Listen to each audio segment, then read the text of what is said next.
कहानी की शुरुआत होती है एक इंटेंस फ्लैशबैक से, जहां हमें दिखते हैं प्रोफेसर और बर्लिन दोनों भाई। पर इस वक्त उनके बीच एक बड़ा डिसआर्ग्यूमेंट चल रहा था। पास्ट में जब ये पूरी टीम एक नए हाइस्ट की प्लान को फाइनलाइज कर रही थी, दो बड़े टारगेट्स उनके सामने थे, बैंक ऑफ स्पेन और रॉयल मिंट। अब दिक्कत ये थी कि बर्लिन ने ये दोनों प्लान्स अपनी गर्लफ्रेंड तातियाना को बता दिए थे। प्रोफेसर का कहना था, चाहे कोई भी कितना भी क्लोज हो, कभी भी अपने मिशन का राज किसी आउटसाइडर से शेयर नहीं करना चाहिए। जिस पर बर्लिन कहता है, तातियाना कोई आउटसाइडर नहीं है, हम दोनों ने मिलकर फ्रांस में बड़ी बड़ी चोरियां की है, हम उस पर भरोसा कर सकते हैं। और यहीं से कहानी शिफ्ट होती है प्रेजेंट टाइम में। प्रोफेसर और लिस्बन एक बस में बैठकर रिमोट लोकेशन से पूरा मिशन एग्जीक्यूट कर रहे थे।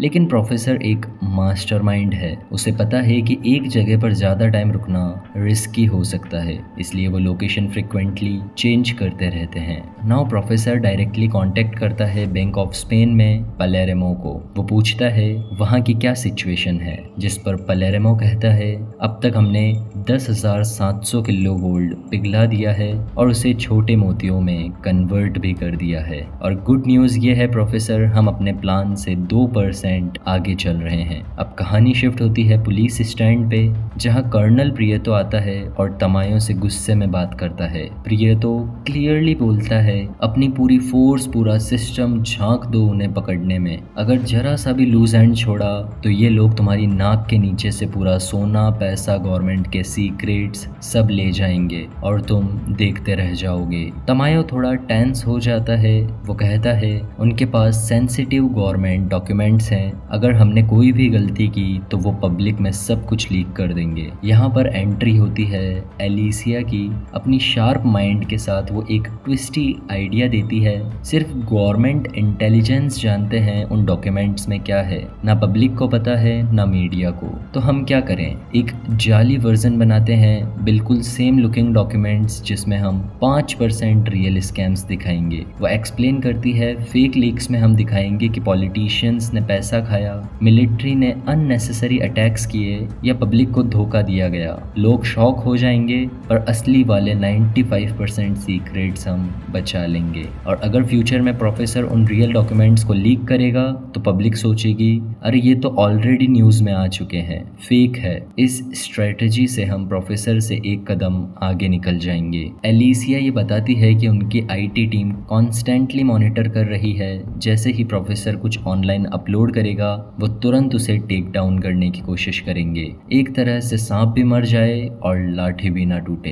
ट्रक के अंदर प्रोफेसर और लिस्बन को एक शॉकिंग न्यूज़ मिलती है, पुलिस ने कुछ सेंसिटिव डॉक्यूमेंट्स पब्लिकली लीक कर दिए हैं, वही ब्लैक फाइल्स जो रेड बॉक्सेस के अंदर निकली थी। लिस्बन फ्रस्ट्रेट होती है और कहती है, यही तो हमारा ट्रम्प कार्ड था, इन्हीं डॉक्यूमेंट्स के दम पर हम रियो को छुड़ा सकते थे और वो भी गया। जिस पर प्रोफेसर समझाता है, ये पुलिस की स्ट्रेटजी है, उनके पास असली डॉक्यूमेंट है ही नहीं, उन्होंने फेक फाइल्स बनाई हैं ताकि जब भी हम असली वाली लेके आएं तो पब्लिक बोले, ये तो ऑलरेडी देखे हुए हैं, फेक है, ये एक ट्रैप है। यानी प्रोफेसर के लिए अब ये गेम और भी ज़्यादा डेंजरस हो गया था। प्रोफेसर पैनिक में पलेरेमो को कॉल करता है, अटैक होने वाला है, बाहर पुलिस फोर्स रेडी है, किसी भी वक्त तुम लोगों को घेरा जा सकता है, सब तैयार रहो। तभी प्रोफेसर नोटिस करता है, एक सस्पिशियस कार उनका ट्रक का पीछा कर रही है। उसे डाउट होता है, कहीं ये पुलिस तो नहीं। वो मेन हाईवे को छोड़कर एक शॉर्टकट ले लेता है, पर रास्ते में ट्रक का एंटीना एक ट्री से टकरा कर टूट जाता है। ये एंटीना उनका मीडियम था जिसके थ्रू वो सब लोगों से कांटेक्ट में थे। वर्स पार्ट, जहां एंटीना टूटा वहीं उनका ट्रक एक कीचड़ के घेरे में फंस गया था। प्रोफेसर ट्रक निकालने की कोशिश करता है लेकिन फेल हो जाता है और ऊपर से वहां लोकल सिविलियंस आ जाते हैं, जिन्हें टीवी पर सब कुछ पता चल चुका था। एक बंदा शॉक में बोलता है, प्रोफेसर आपको तो हमने टीवी पे देखा है। वहीं बैंक ऑफ स्पेन के अंदर सिचुएशन और भी टेंस हो रही है। पलेरेमो अपने लोगों को कमांड देता है, वेपन्स रेडी रखो, जो भी दिखे शूट फर्स्ट। लेकिन टोक्यो पलेरेमो का साथ नहीं देती। वो कहती है, प्रोफेसर होता तो कभी गन यूज नहीं करता, हम रियो को बिना वायलेंस के लाने वाले थे, अगर हमने पहली गोली चला दी तो वो लोग कभी रियो को नहीं छोड़ेंगे। पलेरेमो गुस्से में कहता है, पहले बचेंगे तभी तो बचा पाएंगे ना। अगर हम रेडी नहीं हुए, उन्होंने हमें सरप्राइज कर दिया तो हम सब खत्म हो जाएंगे। तो जो मैं कह रहा हूँ वही फॉलो करो। अब ना चाहते हुए भी टोक्यो को फाइनली गन उठानी पड़ती है। यही मोमेंट से एक फ्लैशबैक कनेक्ट होता है जब हाइस्ट से पहले सब लोग एक डिनर टेबल पर बैठे थे, चिल कर रहे थे, लेकिन टोक्यो का चेहरा उस वक्त टेंशन से भरा हुआ था क्योंकि वो जानती थी ये सब सिर्फ उसकी वजह से हो रहा है। पूरी टीम अपने लाइफ के गोल्स, रिस्क सब कुछ साइड में रखकर रियो को बचाने में लग गई थी। तभी नायरोबी उसके पास आती है और उसे समझाती है,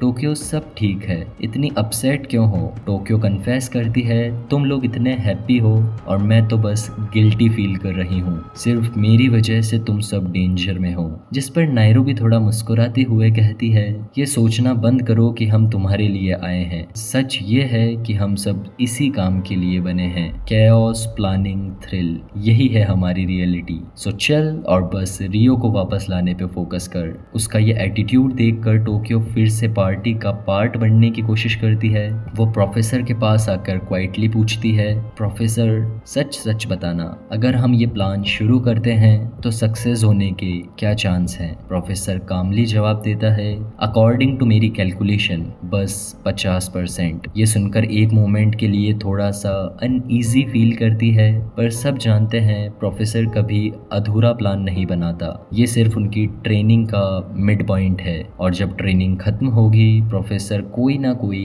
100% सेफ रूट निकाल ही लेगा। अब फिर से सीन शिफ्ट होता है ट्रक के पास, जहां लोकल सिविलियंस प्रोफेसर और लिस्बन के सामने खड़े थे। पहले तो सिर्फ एंटीना टूटने और ट्रक के फंसने की टेंशन थी, लेकिन अब डेंजर उनके सामने आ गया है। एक पुलिस ऑफिसर वही रूट से पास कर रहा था। तभी उनमें से एक सिविलियन आगे बढ़ता है और कहता है, आप दोनों वेन के अंदर छुप जाएं, पुलिस को हम कुछ नहीं बताएंगे। अब जब पुलिस ऑफिसर ट्रक के पास आता है तो पूछता है, ये ट्रक यहाँ क्या कर रहा है। पास खड़े सिविलियंस स्मार्टली जवाब देते हैं, सर ये ट्रक मेरे भाई ने गिफ्ट किया है, नया है, टूर पे ले जाने के लिए। पुलिस वाला थोड़ा डाउट करता है, वो डायरेक्टली ट्रक के अंदर झांकने लगता है। उसी वक्त प्रोफेसर और लिस्बन ट्रक के अंदर एक बाथरूम में छुपकर सांस रोककर बैठ जाते हैं। एक एक सेकंड भारी पड़ रहा था। पुलिस ऑफिसर सब कुछ ध्यान से इंस्पेक्ट करता है, बॉक्सेस, बैग, सेटअप, लेकिन फाइनली वो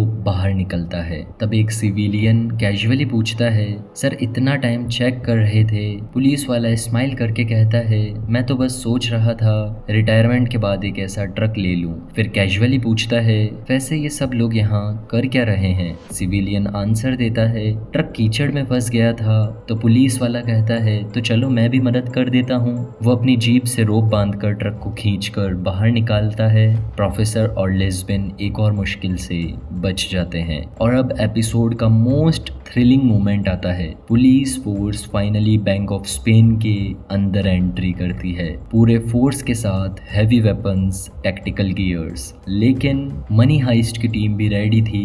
वो सब उसी मोमेंट के लिए प्रिपेयर कर चुके थे, fully armed, fully alert. Battle just got real. और अब सीन शिफ्ट होता है बैंक ऑफ स्पेन के अंदर। हेल्सिंकी अपनी मशीन गन से एक पूरी पुलिस यूनिट पर गोलियां बरसाकर एक रूम में धकेल देता है। पूरा एरिया सिक्योर कर दिया जाता है। तभी एक वीडियो कॉल किया जाता है। सीन पे दिखते हैं सुआरेज और उनके 5 टॉप कमांडो ऑफिसर्स, जिन्हें नंगा बैठा दिया गया है बिना कपड़ों के। और बैकग्राउंड में पलेरेमो गाना गाता है, बेला चाओ, गुड बाय ब्यूटीफुल। ये सीन देखकर पुलिस का मोरल हिल जाता है। वो शॉक्ड हैं, ये टीम को सब कुछ पहले से कैसे पता चल रहा है। Every move, every steps, they are already ahead. थोड़ी देर बाद प्रोफेसर खुद कॉल करता है कर्नल तमायो को। वो कहता है, मैं नेगोशिएशन के लिए तैयार हूँ। अगर आप रियो को वापस भेज देते हैं तो मैं आपके 5 सोल्जर्स और कुछ सिविलियंस को छोड़ने के लिए तैयार हूँ। एलिसिया सियारा तुरंत अपोज करती है, नो, रियो को वापस नहीं भेजना। लेकिन तमायो सोचता है स्मार्टली, वो रियो के बदले 40 लोगों को छोड़ रहा है, ये तो हमारी जीत होगी। और फाइनली ना चाहते हुए भी एलिसिया को रियो को रेडी करना पड़ता है वापस भेजने के लिए। नेक्स्ट मॉर्निंग 8 बजे एलिसिया रियो को न्यू क्लोथ देती है। उसे जेल से बाहर निकालती है। रियो इतने दिनों बाद सूरज की रोशनी देखता है। लोग उसे देखकर चीयर करते हैं। उसके चेहरे पर हल्की से स्माइल होती है क्योंकि फाइनली अपने लोगों के पास जा रहा था। लेकिन पुलिस स्नाइपर्स रियो को टारगेट किए बैठे हैं, कहीं ये मिशन सक्सेस के पहले ना खत्म हो जाए। और दोस्तों, इस एपिसोड ने तो लिटरली सबकी सांसें रोक दी। लेकिन असली सवाल अब ये है, रियो वापस आएगा या कुछ और बड़ा ट्विस्ट हमारा इंतजार कर रहा है। अगला एपिसोड मिस मत करना क्योंकि टेंशन और ड्रामा अभी बाकी है मेरे दोस्त। मिलते हैं नेक्स्ट धमाकेदार एपिसोड में। Till then keep watching, stay safe, बेला चाओ।